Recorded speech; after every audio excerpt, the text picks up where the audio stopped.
everyone, I'm Sharlyne from FGA Kulim. First of all, wishing all mothers of FGA family and all mothers who are listening to this an early blessed Mother's Day.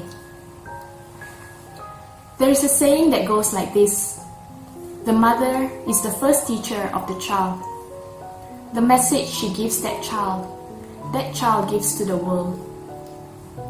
I am a mother to two young boys.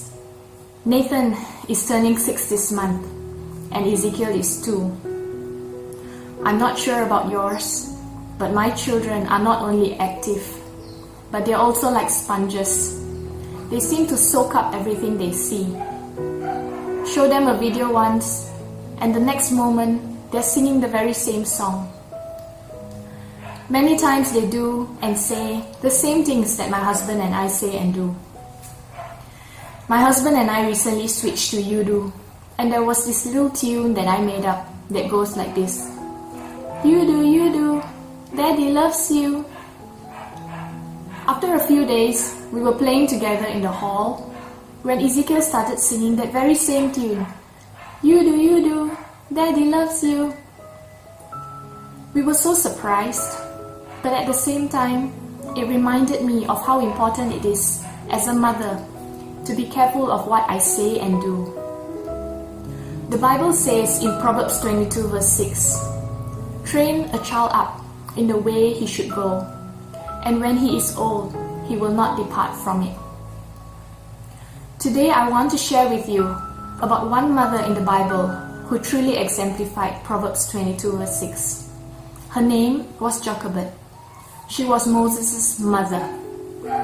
Moses was born at a time when the Israelites were slaves in the land of Egypt. We read in the book of Exodus that Pharaoh had ordered that the midwives were to kill all Hebrew baby boys when they were born, leaving only the girls, because the Israelites were growing in numbers in the land of Egypt. But Moses' mother hid him in a papyrus basket and set him afloat on the Nile River to preserve his life. Later on, we see that Pharaoh's daughter found Moses in the basket and felt sorry for him.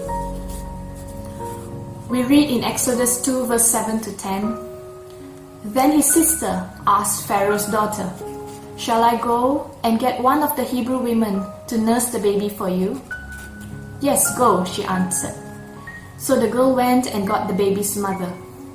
Pharaoh's daughter said to her, 'Take this baby and nurse him for me, and I will pay you.' So the woman, Moses' very own mother, took the baby and nursed him. When the child grew older, she took him to Pharaoh's daughter, and he became her son. She named him Moses, saying, 'I drew him out of the water.'"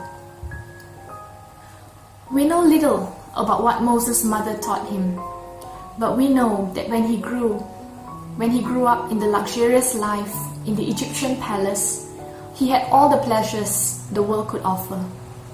But deep down in his heart, it was his mother's teaching that convicted him.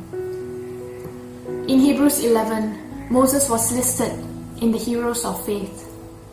Hebrews 11 verse 24 to 25 read, "By faith Moses, when he had grown up, refused to be known as the son of Pharaoh's daughter.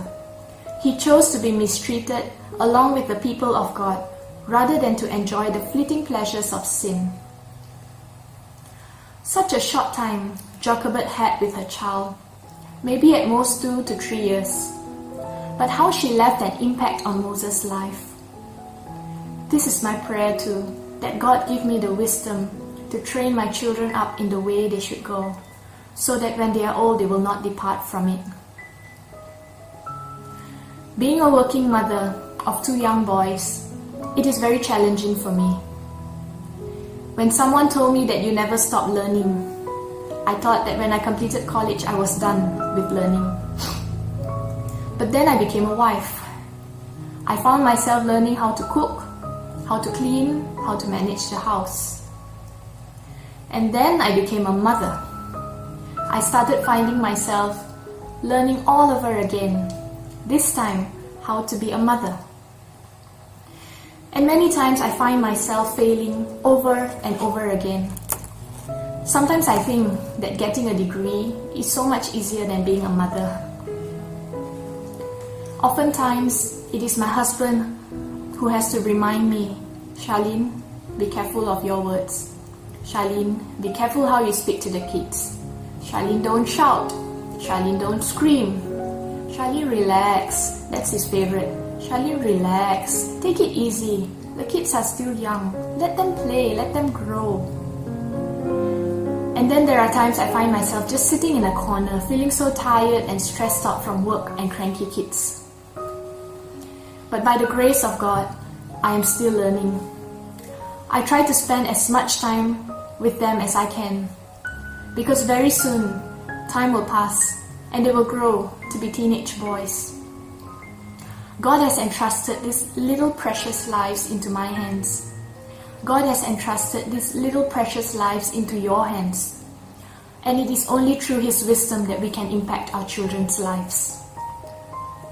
So to young mothers out there, be strong and take heart. You are not alone. You can do this. You are stronger than you know, because the one who lives in you is greater than he who is in the world. Though you may seem frail and weak, remember the Lion of Judah lives within you, and He who has called you is faithful. Motherhood is a calling, and it is a high calling indeed. I pray that you are blessed by this sharing. Once again, an early blessed Mother's Day to all mothers. Bye-bye.